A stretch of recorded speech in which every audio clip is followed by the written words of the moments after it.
pero casi no llegué. Hoy vamos a empezar una clase de metabolismo de ácidos grasos, de proteínas. Y eso que estoy buscando, ¿dónde está? Este metabolismo de proteínas es interesante desde el punto de vista que vamos a hablar un poco cómo se metabolizan los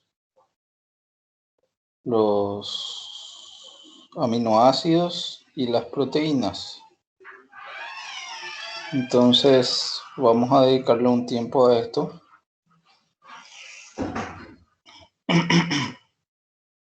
Y hablar un poco sobre esto, ¿verdad? A ver, parece que se me traspapeló nomás mi diapositiva.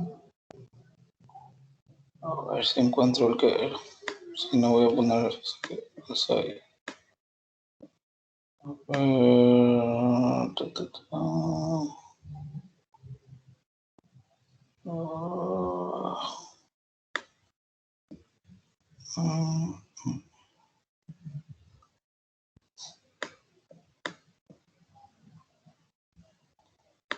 Este puede ser. Sí, este es. Ok. Ahí voy a proyectar. Vamos a ver si pueden ver.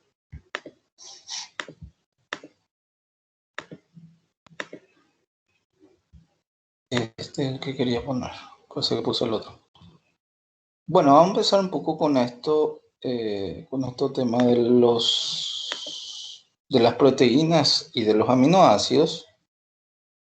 Y vamos a hablar un poco de el ciclo alanina, glucosa alanina. ¿Se acuerdan que habíamos visto el ciclo de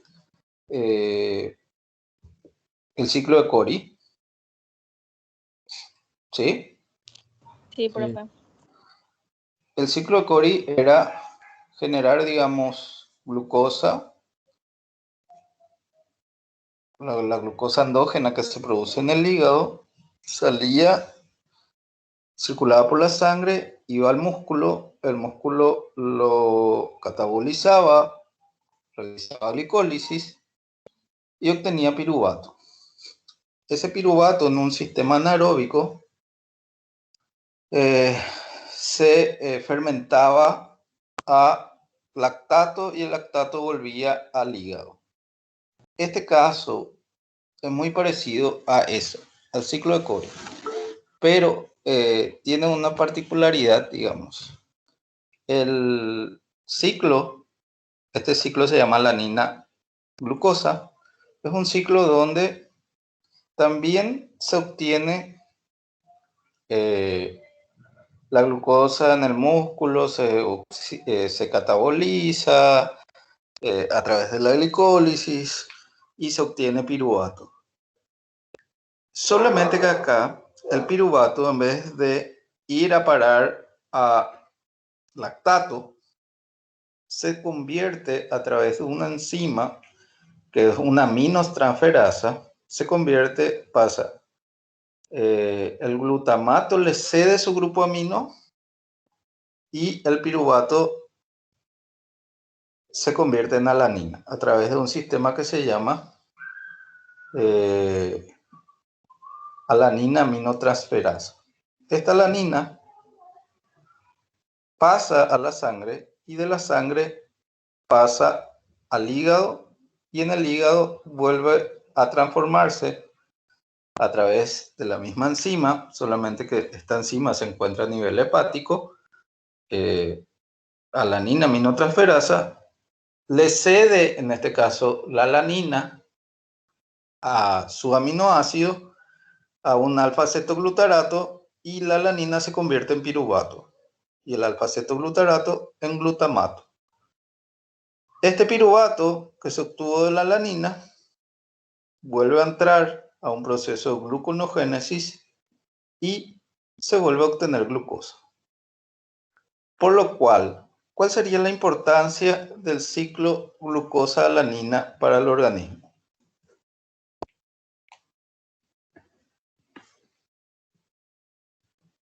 A ver si me ayudan.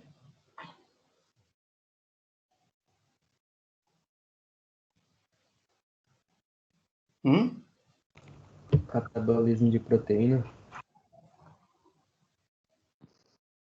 Permite, digamos, reutilizar, ¿sí?, el piruvato que se genera de la glicólisis en el músculo, reutilizar en el hígado para obtener glucosa, ¿verdad? Pero, ¿cuál es la diferencia con el ciclo de Cori? A diferencia del ciclo de Cori, el piruvato en el músculo, a través de una enzima, recibe un grupo amino, transformándose ese piruvato en alanina. Y es este aminoácido alanina el que va a atravesar, digamos, el torrente sanguíneo hasta llegar de nuevo al hígado, y en el hígado volver a sufrir un proceso de transaminación, cede su grupo amino y ahí se vuelve a convertir en piruvato. Y ese piruvato es el que por un proceso de gluconeogénesis obtiene glucosa. ¿Se entendió, verdad? Esa es la finalidad del ciclo alanina-glucosa. O sea, es reutilizar el piruvato excedente de producto de la glicólisis en el músculo, reutilizarlo en el hígado, pero con una vía diferente. Utilizan una vía que es la formación del aminoácido a partir de una transaminación, y a nivel de el hígado, esta transaminación vuelve, digamos, a transformarse. ¿Está bien? En piruvato, y ahí se obtiene glucosa. ¿Qué pasa a nivel, y por qué es importante hablar, digamos, del catabolismo de aminoácidos? Los aminoácidos, ¿qué tienen? ¿Qué tienen en particular que no tiene ningún otro compuesto? Que no tiene la glucosa, que no tiene el ácido graso. ¿Cuál es su característica principal?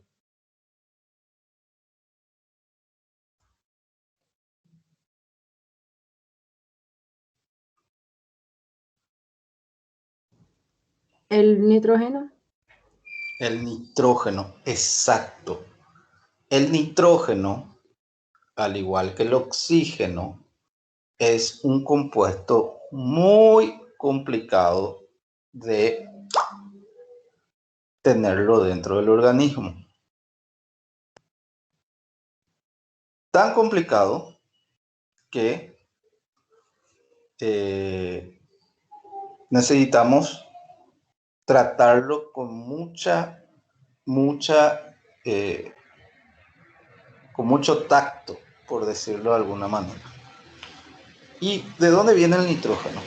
Si se fijan, el nitrógeno viene a través, digamos, de las bacterias que se encuentran en las plantas, que son capaces de transformar el nitrógeno inorgánico del suelo, transformarlo en un producto utilitario, ¿verdad?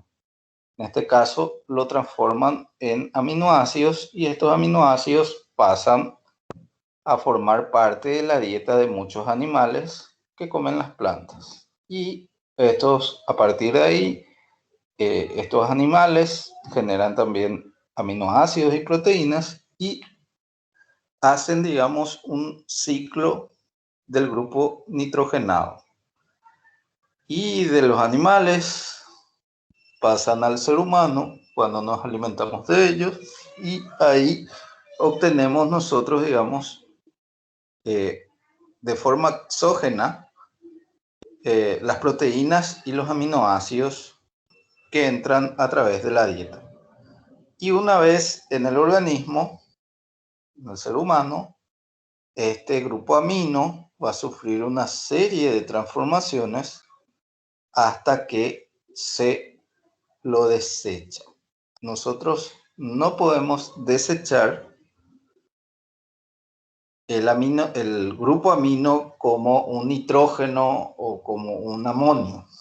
Tenemos que eliminarlo a través de una serie de procesos que es lo que vamos a terminar viendo en esta clase. Ok, entonces, para que tengan como objetivo, cuando hablamos de catabolismo de proteínas y aminoácidos, a nosotros lo que más nos tiene que interesar es cómo terminamos movilizando ese grupo amino a través de las diferentes secuencias. ¿Y cómo lo hacemos? Lo hacemos, primero vamos a hablar de cómo ingresa, ¿verdad? Y qué se hace con ese aminoácido. Todos los aminoácidos provenientes de la absorción del intestino, es decir, exógeno, degradación de las proteínas tisulares, síntesis de aminoácidos, principalmente en hígado, vienen a una fosa común que son los aminoácidos o pool metabólico. Entonces, este pool metabólico, digamos, capta aminoácidos provenientes de las proteínas de forma exógena que ingresan a través de lo que comemos, ¿verdad? Se absorben a nivel del aparato digestivo y van a parar en esta fosa común o en este pool metabólico. También vienen de la degradación de las proteínas que se producen muy habitualmente a nivel celular y también se pueden generar a través de la síntesis de aminoácidos, que ocurre principalmente esa síntesis a nivel del hígado. Todos estos aminoácidos van a parar en este pool. Y en este pool se utiliza para los siguientes procesos. Se utiliza para generar síntesis de proteínas, que es una de las principales funciones de los aminoácidos. Se utiliza también para generar compuestos nitrogenados no proteicos. Y acá podemos citar a ciertas hormonas, colina, creatinina, purina, pirimina, que son compuestos nitrogenados no proteicos, pero que son muy importantes. Glutatión, melanina, entre otros. Y una faceta que no es la más importante, pero es una faceta que se genera también, sobre todo para, digamos, eliminar del todo ciertos aminoácidos cuando ha cumplido su ciclo, es la producción de energía. Ustedes saben que también podemos obtener energía de los aminoácidos. Y esa producción de energética conlleva a un proceso catabólico en el cual lo que hacemos es separar el grupo amino de la cadena de carbonos, y esa cadena de carbonos es un cetoácido que lo vamos a utilizar para obtener ya sea glucosa o para obtener cuerpos cetónicos. De alguna u otra forma vamos a terminar obteniendo energía gracias a la producción de esos productos, glucosa o cuerpos cetónicos, que vienen de la separación de la cadena carbonada del grupo amino. Ahora, ¿qué hacemos con ese grupo amino? Ese grupo amino es muy, muy tóxico. Y hay que trabajarlo con prudencia y con paciencia. ¿Sí? Y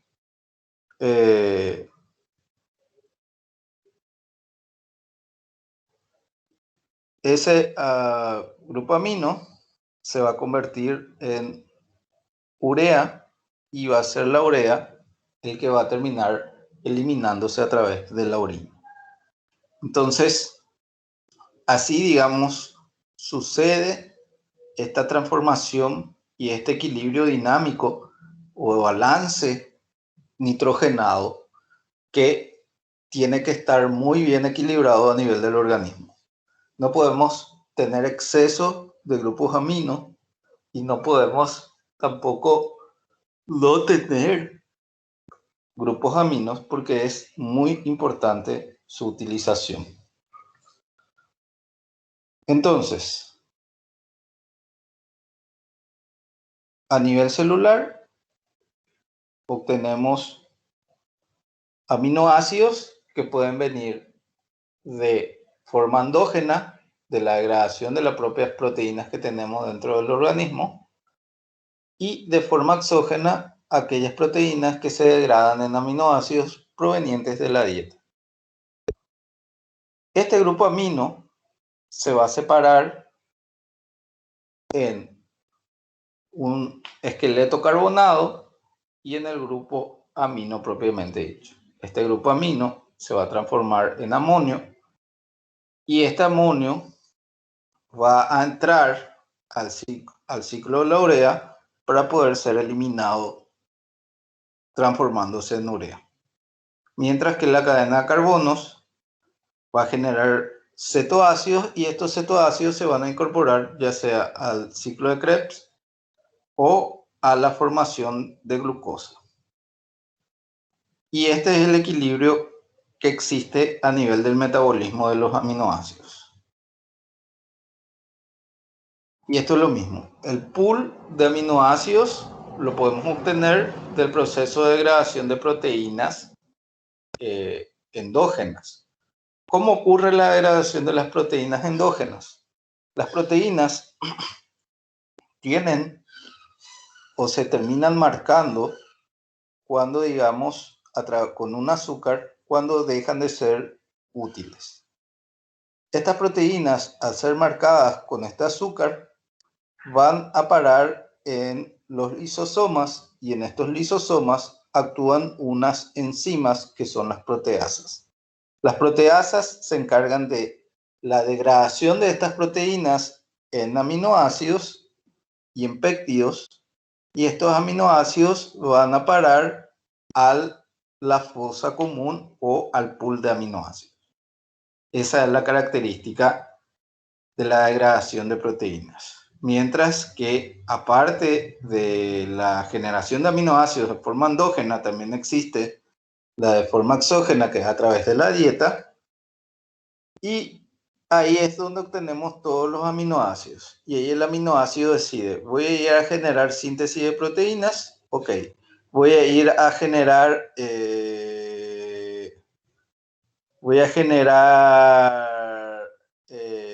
compuestos nitrogenados no proteicos, ok, o decide, vamos a eliminar, porque este aminoácido ya está muy viejo, lo vamos a eliminar, y ahí es donde entra el catabolismo de ácidos grasos que genera, de aminoácidos, perdón, que termina generando la separación del grupo amino de el esqueleto carbonado, y ese esqueleto carbonado se utiliza para formar cuerpos cetónicos o para formar glucosa e inclusive lípidos.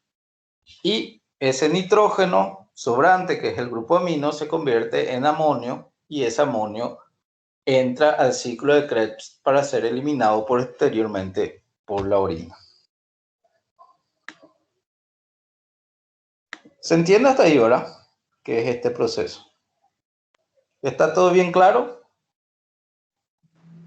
Sí, profe. Profe, la amonio no sería para el ciclo de la urea. Sí, el amonio es el producto de degradación más terrible de degradar, ¿verdad? Tenemos que hacer algo con ese grupo amonio, con ese grupo amino que está ahí libre, porque si no, el nitrógeno es muy peligroso para el organismo. Si hay un acúmulo de amonio a nivel, a nivel celular, las células terminan muriendo, sobre todo las células a nivel del cerebro, entonces necesitamos eliminarlo. ¿Cómo se elimina? Se elimina transformando ese amonio en urea. Y esa urea se va a excretar a través de la orina por los riñones. Ese es el proceso sencillo de cómo se produce el catabolismo de aminoácidos. Y acá vemos también lugares donde ocurre la degradación de proteínas. Las proteínas no solamente se degradan en los lisosomas, se degradan también cuando se marcan, generalmente con unos carbohidratos, se marcan para llevarse a su degradación. Se degradan en lisosomas o también se degradan en protosomas, que son sitios de degradación de las proteínas. Y tanto las enzimas que se encuentran en los protosomas como en los lisosomas son proteínas muy delicadas que no pueden actuar sobre cualquier tipo de proteínas. Por eso es que se los mete, digamos, dentro de los protosomas o se los mete dentro de los lisosomas, porque no pueden andar sueltos por la vida, porque si no pueden terminar generando daños donde no se necesita. Lo mismo ocurre con, ¿se acuerda cuando habíamos hablado de zimógenos en la parte de enzimas?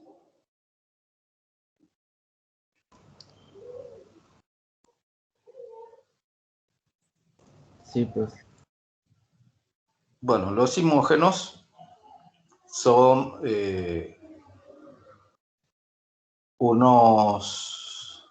unas proenzimas que catabolizan proteínas a nivel del intestino, por lo cual no pueden ser activadas en cualquier lugar y por ello se le sintetiza como proenzimas. Y esto es lo que ocurre. Ocurre un proceso de transaminación. ¿Y qué es la transaminación?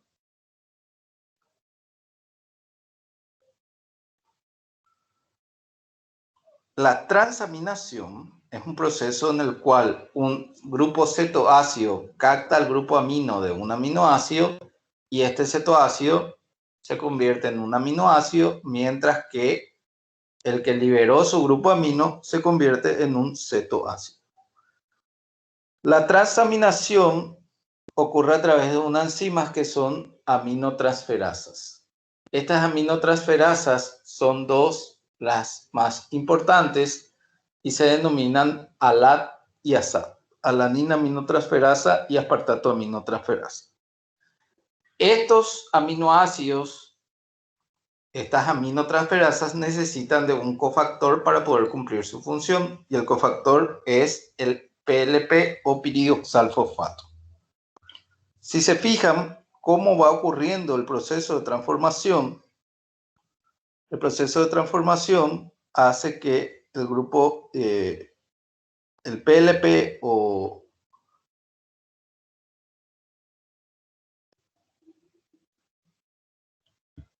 también llamado piridoxalfosfato, se una o separe el grupo amino del aminoácido y lo transporte al cetoácido para que ese cetoácido se quede con el grupo amino y se convierta en un aminoácido, mientras que el que perdió el grupo amino se convierte en un cetoácido. Eso es fundamental, por ello el tema del piridoxalfosfato. Y esa es un poco la secuencia de formación de este aminoácido.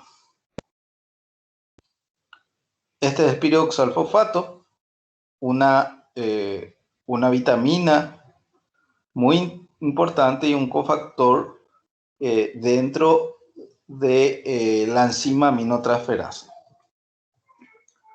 Acá están las dos enzimas de relevancia clínica que se denominan ASAT y ALAT. ALAT es alanina aminotransferasa, mientras que ASAT es aspartato aminotransferasa. ¿Por qué estas dos enzimas aminotransferasas son de importancia clínica? Estas dos aminotransferasas son de importancia clínica porque sirven como marcadores para evaluar las condiciones de ciertos órganos.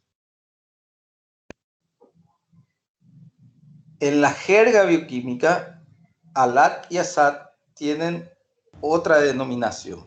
Se habla de ALT o de AST, que es lo mismo, o se habla de GPT o de GOT. ¿Qué evalúan estos análisis? El ALT sirve para la evaluación del estado general de los adipocitos y de las células hepáticas, así como también la evaluación del músculo cardíaco. No, perdón. La ALT del estado y condición de la célula hepática, mientras que la AST sirve para generar una evaluación del estado del órgano del hígado y también del corazón. Tienen isoformas de acuerdo a el órgano donde se encuentran. Entonces, poder medir mis niveles de ALT y AST en conjunto me permiten dar una evaluación sobre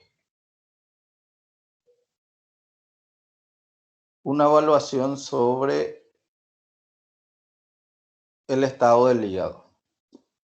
Y cuando hablo de AST, también puedo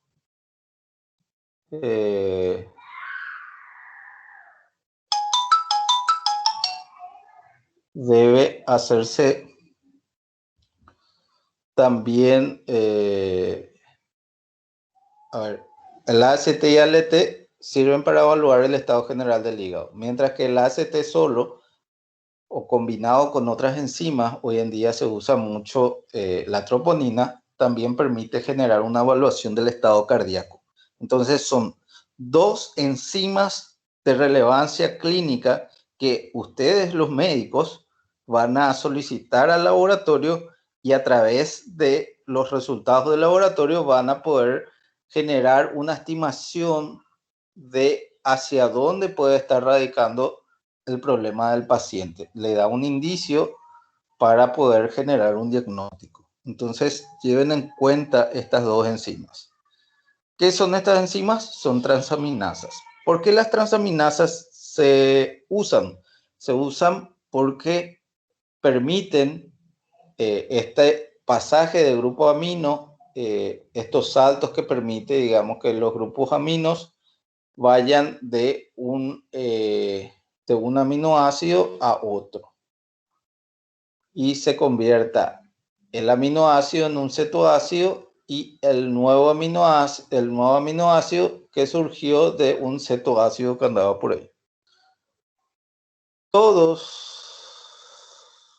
los compuestos, todos los aminoácidos van a terminar generando a través del ACT o ALT, generando un compuesto que se llama glutamato. El glutamato es un compuesto de relevancia porque va a ser el que va a permitir que ocurra el proceso de desaminación oxidativa. Y este glutamato se convierte, digamos,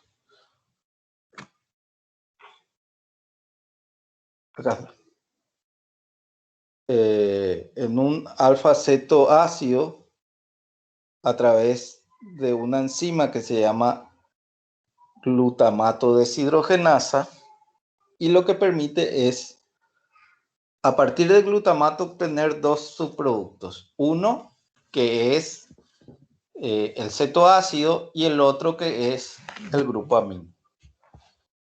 Esta desaminación oxidativa o desaminación del glutamato ocurre siempre a través de un cofactor que es el NADH. Si el NADH no está presente, no va a ocurrir esta transformación de glutamato. ¿Qué pasa? Con la desaminación oxidativa, nosotros lo que obtuvimos fue un grupo amino libre y peligroso. ¿Por qué peligroso? Porque ningún compuesto nitrogenado en el organismo puede estar suelto, porque puede generar mucho daño, sobre todo cuando son altamente oxidativos, como el oxígeno y el grupo amino, ¿verdad? O el nitrógeno, más bien. Entonces, este grupo amino va a entrar dentro de un proceso de transformación que ocurre con el ciclo de la urea. El ciclo de la urea comienza cuando el grupo amino se une con un CO2 para obtener carbamil fosfato a través de una enzima que se llama carbamil sintetasa. Este carbamil fosfato va a ser el que posteriormente termine entrando dentro del ciclo de Krebs. Y este carbamil fosfato, al ingresar al ciclo de Krebs, lo primero que hace es se une con la ornitina. Una vez que se une con la ornitina a través de una enzima que se llama ornitina transcarboxilasa, se convierte en citrulina.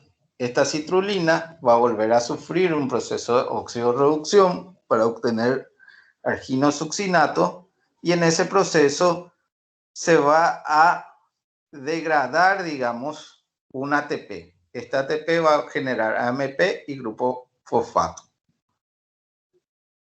La enzima que propicia esta transformación se denomina argininosuccinato, sintetasa.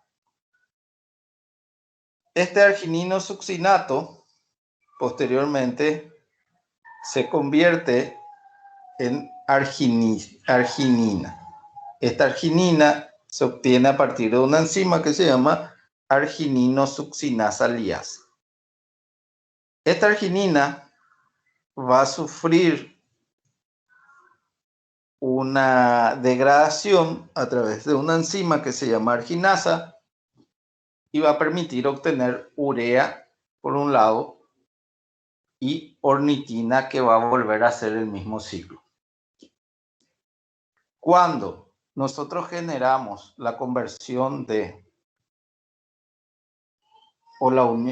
la formación del carbamil fosfato, gastamos 2 moléculas de ATP.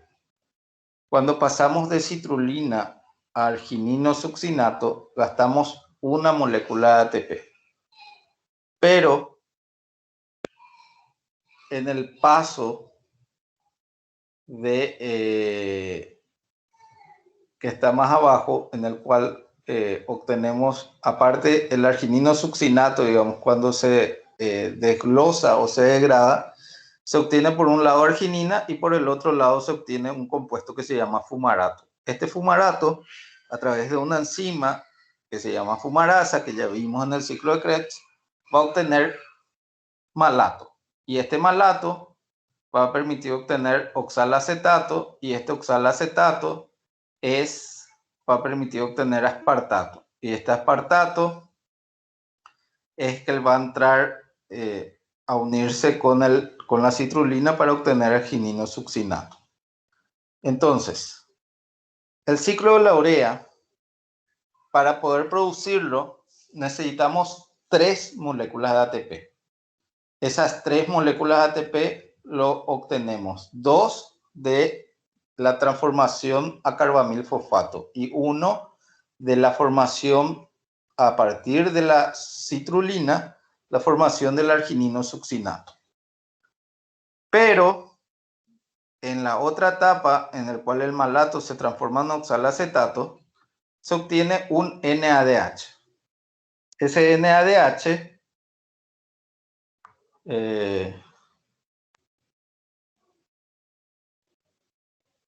permite, digamos,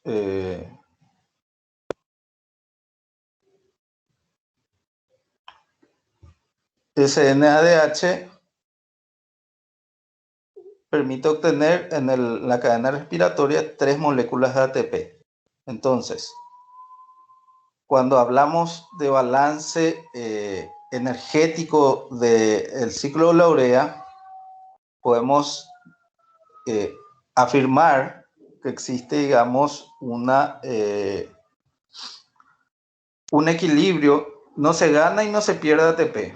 Se utilizan 3 ATP directamente, pero como dentro del proceso también se puede obtener un NADH, y de ese NADH puedo obtener 3 ATP en la cadena respiratoria.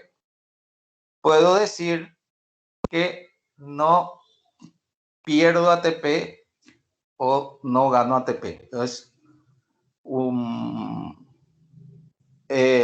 reacción neutra, digamos, el ciclo de la urea. Otro dato interesante del ciclo de la urea es que el ciclo de la urea ocurre en 2 secciones dentro de la célula. Toda la primera parte de la formación del carbamilfosfato y de la formación de la citrulina ocurre en la matriz mitocondrial.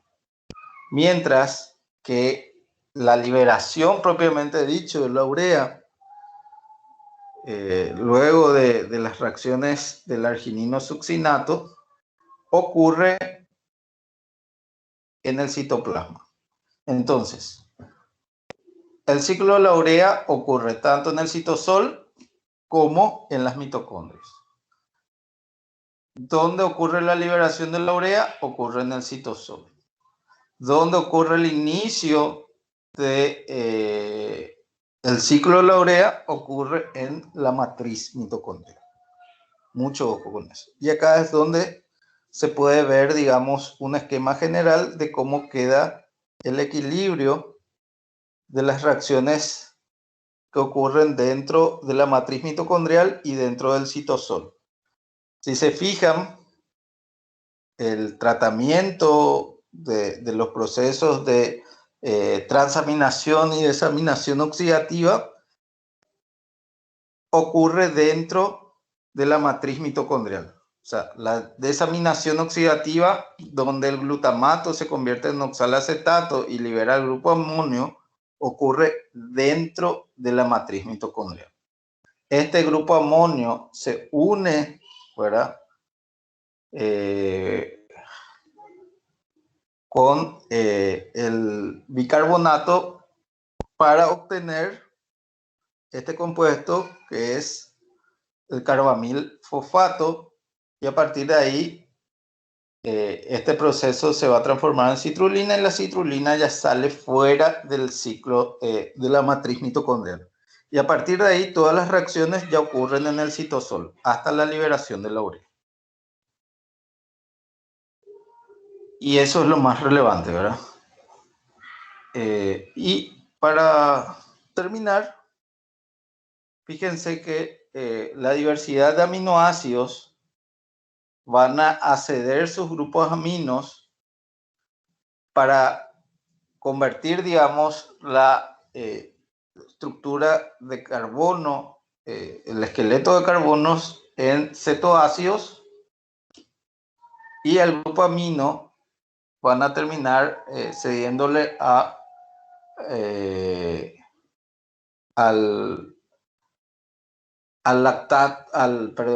a la alanina o al aspartato, y estos van a terminar cediéndole al glutamato, y el glutamato se va a terminar convirtiendo en el último, digamos, aceptor de grupos aminos, y a partir de ahí va a ceder su grupo amino a través de la desaminación oxidativa, y ese grupo amino va a entrar al ciclo de la urea hasta obtener urea en el citosol.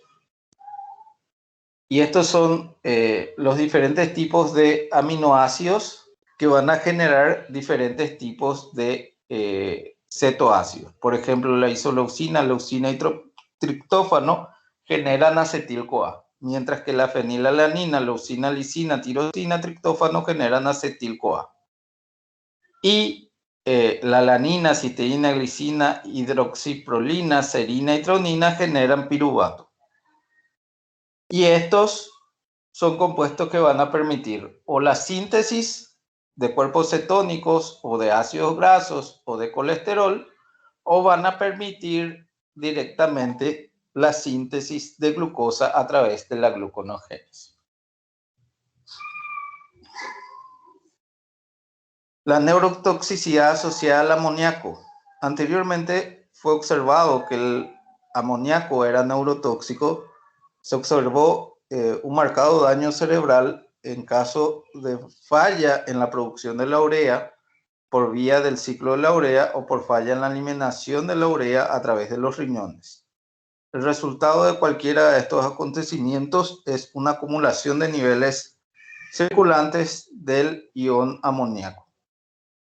Aparte de su efecto sobre el pH sanguíneo, el amoníaco atraviesa fácilmente la barrera sanguínea cerebral y en el cerebro se convierte en glutamato por vía del glutamato deshidrogenasa, agotando al cerebro de alfa-cetoglutarato. Mientras que el alfa-cetoglutarato se agota, el oxalacetato cae correspondientemente y la actividad del ciclo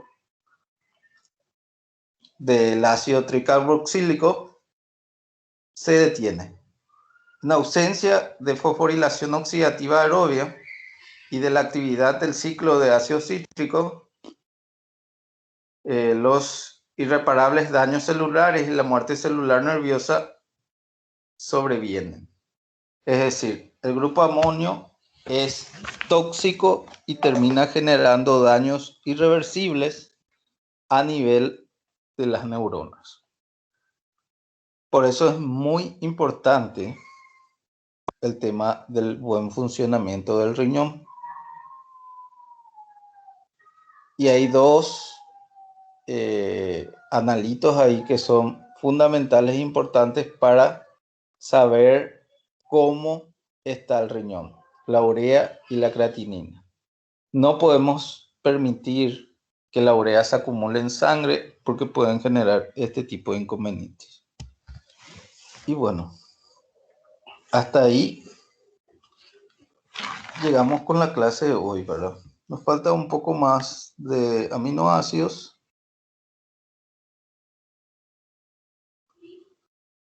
Y cerramos con eso, ¿verdad? No sé si tienen alguna consulta al respecto.